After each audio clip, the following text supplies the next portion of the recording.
what had happened as well, so that we could piece it all together and try to understand it. And what did they tell you about some of the happier times that they've been having out there? Lots about Horatio and the way he'd been and how he'd been, quite a leader really. We had the wonderful gift, which was some video diaries that he'd made, which they found, and we found his camera, and we knew that he had an extraordinary time and made some very good friends during that time. At what point did you start to think about that garden that he'd been going on about wanting to create? When did you start to think about it again? For David, my husband, it was the first day.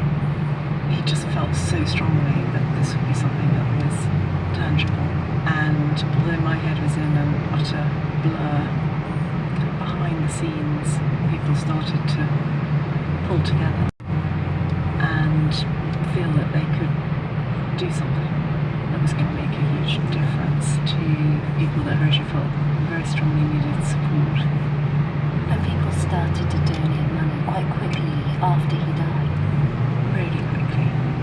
Was extraordinary, and in a way that was just unbelievable kindness, initially from people who knew us and our friends and our family, and then it rippled and it spread through our community, and then because of the coverage and the press about what had happened, Horatio's story touched a lot of people, and those people, many of them wrote me beautiful letters, had the most incredible messages from so many, and many people chose to give as well, to create something which was, yes, a legacy, but also meant that Horatio's life continued to have a relevance and a meaning.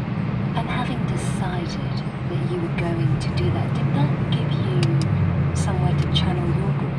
Yes, I think being able to create something which is so positive, so life-affirming, and is clearly giving such an enormous benefit to not only the patients, but to their friends, their family, the staff in the hospital.